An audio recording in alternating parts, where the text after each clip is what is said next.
দলের মহাসচিবই বলেছেন আজকে আমাদের শহীদ প্রেসিডেন্ট জিয়া রহমান ৯০ পার করে পদার্পণ করতেছে। উনার আদর্শকে মেন আমাদের ধারণ করা। দেখেন ৩.৫ বছর উনি দেশ চালাচ্ছেন কিভাবে আপনারা খুব ভালো করে জানেন। উনি জেট ফোর্সের প্রধান ছিলেন, উনি স্বাধীনতার ঘোষক ছিলেন, সেনাবাহিনীর প্রধান ছিলেন, ওই প্রেসিডেন্ট ছিলেন। দেখেন উনার কর্মগুণা দেখেন, আজও দেখেন সৌদি আরবের বুকে জিয়াটি আছে। আপনার কি চান? উনার যে আদর্শটাকে আমাদেরকে ধারণ করতে হবে আজকে এটাই।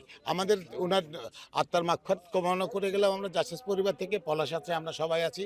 মানে মৌসুমী আমাদের যে কাজগুলো ওনার আদর্শকে ধারণ করা। আপনারা আরেকটা জিনিস মনে রাখবেন যে ধৈর্য মানুষকে কত দূর নিয়ে যায় সেটাই প্রমাণ এখানে আরেকজন আমাদের মা শুয়ে আছে।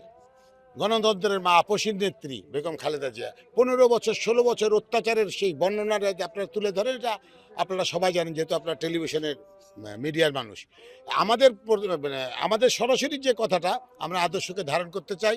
আমাদের ১২ই ফেব্রুয়ারিতে যে ইলেকশন আছে, নির্বাচন আছে, নির্বাচন যে যারা মব হয়ে আমাদেরকে অনেক কিছু বলার চেষ্টা করছে ওইখানেই থাকবে, ফেসবুকের মধ্যে থাকবে, আর ধানের শীষ মানুষের অন্তরের মধ্যে লুকিয়ে থাকবে।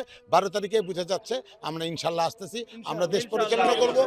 এবং এতটুকু কথা বলতে পারি, আমাদের চেয়ারম্যান তারেক রহমান যেভাবে দেশ পরিচালনা করবে ইনশাল্লাহ ইনশাল্লাহ ৫ বছর পরেই লোক বুঝতে পারবে যে আর কাউকে প্রয়োজন নাই, দেশটা আমাদের সবার।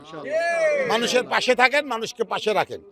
আমাদের ভারপ্রাপ্ত চেয়ারম্যানের কথা হচ্ছে দেশকে মানুষের পাশে থাকেন, মানুষকে পাশে রাখেন। এই কথার তাৎপর্য অনেক বড়। অতএব কর্মসংস্থা, উনি কর্মসংস্থান নিয়েও কথা বলে দিয়েছে। অতএব দেশের মানুষ সুখে থাকবে। আপনারা ধানের শীষে ভোট দেন, পাশে থাকেন, সবাই মিলে একসাথে কাজ করব।